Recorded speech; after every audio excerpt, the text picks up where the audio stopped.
Countdown of the most terrifying punishments in human history. Let's begin with the disturbing and slowly descend into pure nightmare fuel. Number 10. The Rat Dungeon. If you lived in medieval London, there was one punishment that even seasoned criminals whispered about in terror: the Rat Dungeon. Hidden deep beneath the Tower of London, this cell existed in absolute darkness. Prisoners were chained in place, unable to move freely, unable to see anything around them. But the true horror didn't come from the darkness. It came from the river. The dungeon sat just below the waterline of the nearby Thames. Whenever the river rose, rats that lived along its banks were forced out of their hiding places. With nowhere else to go, they followed the flow, straight into the dungeon. The prisoner never saw them coming. At first, there were only faint scratching sounds, soft movements, then dozens, then hundreds. Rats flooded the chamber, hungry and panicked. They began biting, small at first, testing the flesh. The prisoner could try to fight them off, shaking and screaming in the dark, but exhaustion always won. Once unconscious, the feeding continued. When the prisoner woke, their body would be covered in bites.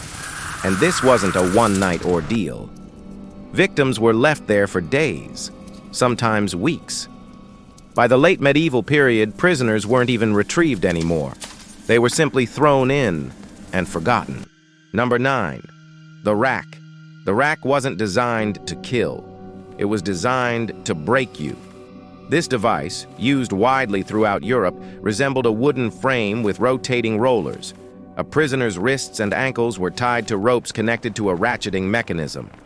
With every turn, their body was stretched further, joints dislocated, muscles tore, ligaments snapped. The purpose was confession, but truth didn't matter.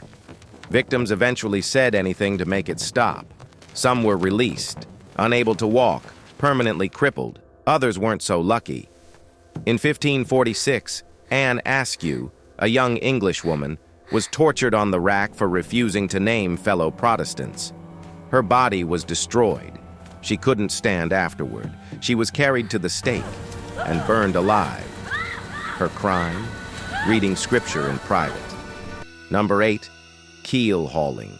At sea, discipline was absolute. Attention. Keel hauling was reserved for sailors accused of theft, mutiny, or violence. Yes, sir. The punishment began by tying a rope to the sailor's arms, looping it under the ship, and securing it to their feet. Then they were thrown overboard. The crew pulled the rope, dragging the victim beneath the ship's hull. Many drowned before reaching the keel. Others slammed into it, bones snapping on impact. Sharp barnacles tore skin like blades.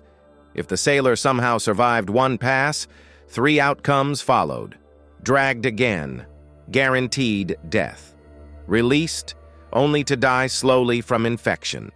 Or spared, permanently scarred and mocked for life. Mercy was rare. Number 7. Death by elephant. Execution by elephant wasn't ancient history. It lasted into the 1800s. Used primarily in South Asia, this method served as both punishment and spectacle. Crimes ranged from theft to failing to pay taxes. An executioner controlled the elephant, proving the ruler's dominance. The animal obeyed commands with terrifying precision. Some victims were crushed instantly, heads smashed under massive feet. Others were forced to endure repeated trampling until death came. The worst version involved trained elephants slowly destroying the body limb by limb, prolonging agony for the crowd's entertainment. Power, cruelty, and theater combined. Number 6. Impalement. Few punishments match impalement for sheer brutality. Used across Eastern Europe, the Middle East, and North Africa, this execution targeted rebels, thieves, and enemies of the state. Victims were restrained face down. A sharpened wooden stake, greased for smoother entry, was driven into the body. Care was taken to avoid immediate death. The stake emerged through the torso, neck, or mouth. Some victims died quickly. Others were left alive, mounted beside roads as warnings. In certain cases, specially designed stakes prevented the body from sliding down, ensuring prolonged suffering. Death could take hours, sometimes days. Number 5. Poenacule, the sack. Reserved for those who murdered family members, this Roman punishment was symbolic and horrific. The condemned was sewn into a leather sack along with a dog, a rooster, a viper, and a monkey. The sack was sealed and thrown into water. Trapped, panicked animals turned violent. Oxygen ran out. Drowning followed.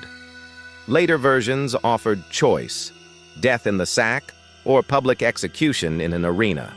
A choice in name only. Number 4.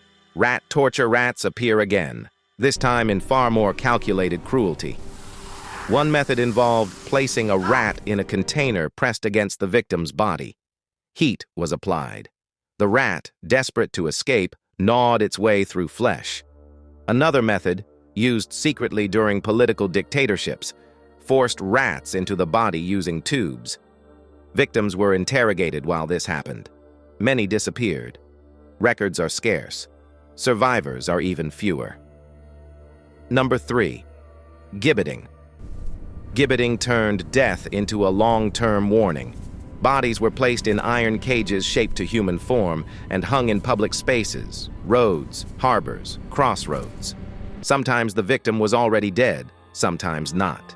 The cages remained for years. Flesh rotted, bones stayed. The stench became unbearable, yet the message was clear: break the law, and this is your legacy. Number 2. Scaphism. This ancient Persian execution might be the slowest death ever devised. The victim was trapped between two boats, force-fed milk and honey, and coated with the same mixture. The result? Diarrhea, exposure, and attraction of insects. Flies laid eggs, parasites burrowed, rodents followed. Daily feedings continued to prolong life. Some victims survived over 2 weeks, fully conscious as their bodies decomposed. Number 1. The Oubliette. Oubliette means to forget. These vertical dungeons were deep stone pits with no light, no sanitation, and no escape. Prisoners were dropped inside and abandoned. Death came from thirst, starvation, or madness. Often, previous occupants were still there, rotting corpses sharing the darkness. Rats fed freely. Some oubliettes were discovered centuries later, filled with skeletons stacked upon one another. In rare cases, prisoners survived for years, kept alive just enough to suffer longer. They could hear life above them, laughter, footsteps, freedom. They were simply forgotten. If you like this video, please subscribe my channel. Thank you.